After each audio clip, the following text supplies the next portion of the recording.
This is Dolany TV, ladies and gentlemen. Welcome back to another edition of Edmonton Oilers discussion here on the channel today.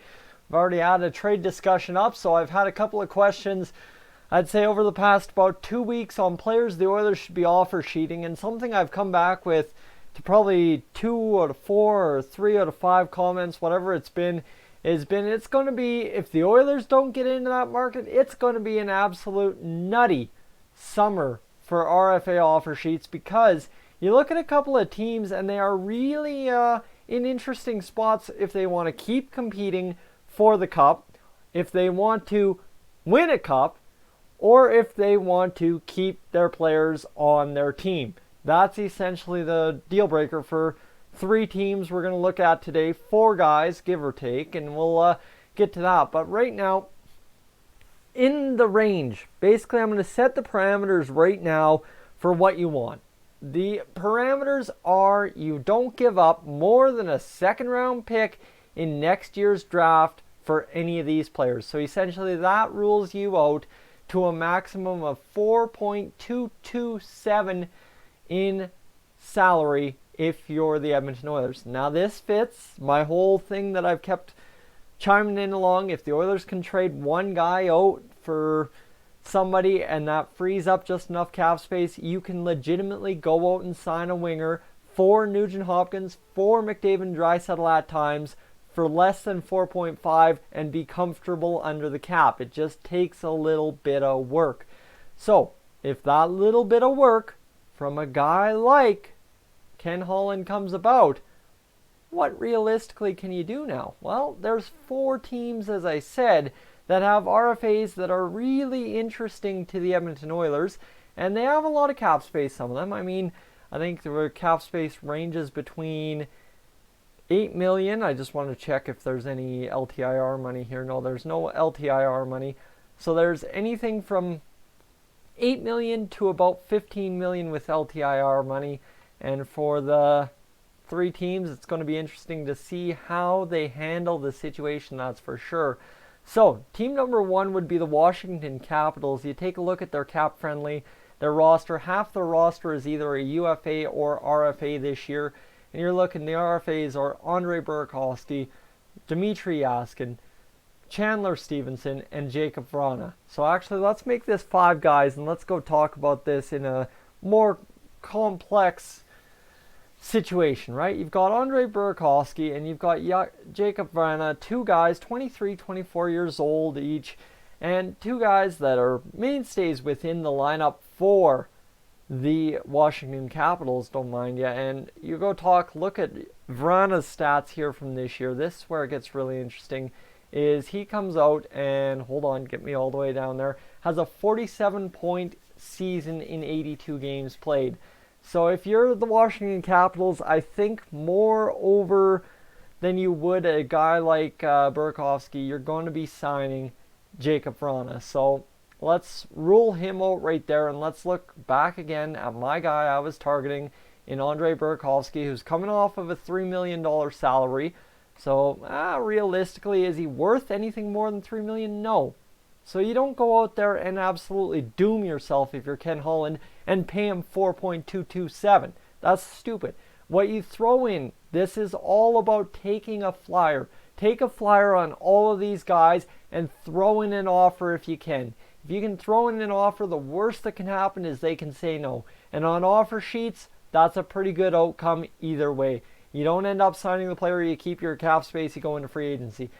You do get the player, you got the guy you want, you move on. That's the kind of deal an offer sheet allows. And for a second round pick, any of these guys are well worth the lost draft pick, especially if they can contribute 82 CPA, 82 game career production average on that second line with Nuge, plus an elevated little bit because they'll be on the power play and they'll be in a role to succeed with Nugent Hopkins and whoever the fellow line mate is next season, whether that be Chiasson, Puljujarvi, Nygård, whoever it be, they are in a position to succeed. So for Burakovsky, 25 points the past 2 years, a better season in 17-18, but I mean, those Capitals were absolutely unstoppable last year. and 25 points in 76 games this year. So for Burakovsky, not a bad guy to take a look at. And as I mentioned, they've got half their forwards pretty much UFA or RFA. Brooks Orpix and Christian Dujos both need contracts, and they have a bunch of guys in the minors that are going to be looking for contracts as well. All the while, they've got a whole $10 million in cap space to work with. So should be interesting to see what they can do. Obviously, you know who you are if you've commented about the offer sheets and you're hearing the names mentioned. Now, the Tampa Bay Lightning are the next team that really make this fun. You want to talk about a team that makes the whole offer sheet process a little bit more fun for the Oilers this offseason. It is the Tampa Bay Lightning, because you look at a team that's literally got to do something at this point to win a Stanley Cup. That's everything. And they've got to sign a guy in Braden Point. They've got a whole $8 million in cap space, 4 RFAs, 3 UFA defensemen, and well, you've got everybody in the farm system as well. I mean, they've got a lot of great talent coming up through the farm system, don't get me wrong, but they've got a lot of guys they got to sign as well down there in the farm system. So Adam Erne, Braden Point, Danik Martel, and Cedric Paquette are your RFAs. And I think for a guy that's 24 years old, plays left wing, right wing, again, we're not looking for centers, we're looking for wingers in the RFA market. Adam Erne is a guy that you could go and tap for sure. And again, you don't have to put in the $4.22 million for it. Adam Erne's been a guy that has never put up more than 20 points in his career. But if you can sneak in, take that flyer, throw in a $2.3 million offer, throw him with Nuge and give him a chance to succeed. Nuge is a second-line driving machine. He did it all by himself, essentially, last season.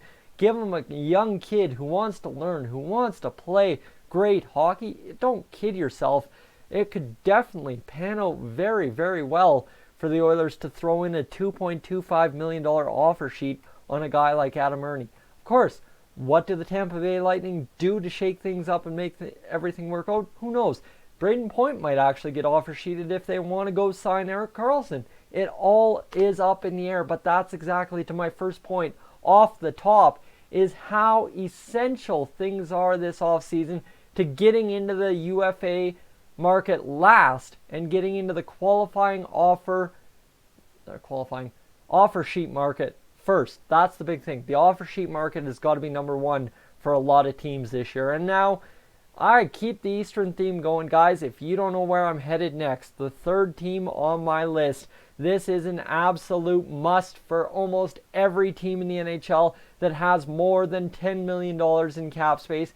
The Oilers kind of sort of do. It's a complicated situation, but we can go out and throw in a flyer. Everybody's going to be looking at the Toronto Maple Leafs this year, and you know the names everyone's looking at. No, Mitch Marner isn't the name everyone's looking at. Very few teams, if 2 are looking at it, I'd be surprised.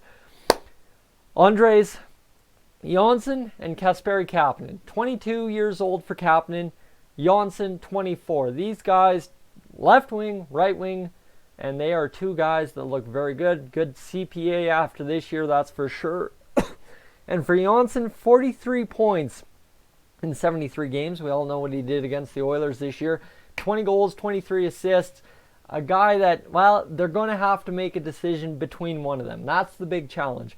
One of them is going to have to be decided upon, especially if they want to upgrade the defense a little bit and move things around a little bit if you're the Toronto Maple Leafs. So, it's who you pick. 43 points, 73 games played. You're probably putting in the full 4.227 on Andres Johnsson, and same exact thing with Kasperi Kapanen, who put up 44 points in 78 games this year. You're putting in the full 4.227, slotting them in with Nugent Hopkins and saying go to town. For a second round pick of these 5 guys I've mentioned, I think the weakest would be Adam Erne, and of course a guy like Andre Burakovsky. That's it. Those are the 2 weakest. You have your 3 strong guys that you're probably putting in 4.227 for, but you've also got 2 guys you could put in 3, 2.2, somewhere in there, and really go out to town and just take a flyer, take a chance, gamble a pick, and see what you can achieve. That's all that needs to be done. And whether you're the team that gets the guy at the end of the day, right? They got to accept the qualifying offer. They got to decide to leave their team. They got to do all that. Well, if you're that guy, it's going to be a tough go. But you've got, like I estimate, probably 15 teams in the NHL looking to do exactly what the Oilers might do in the offer sheet market this offseason. So, yes, you have to make it competitive. Don't make it stupid. Take a flyer. Take a chance. If it's worth it, it's worth it. If it's not, it's not. Don't be stupid if you're Ken Holland. Go out there and explore. That's the worst you can do, is explore and say, you know what, might not be the safest option for us. If it is the safest option, take it. Shoot for it. Go for it. Get it done.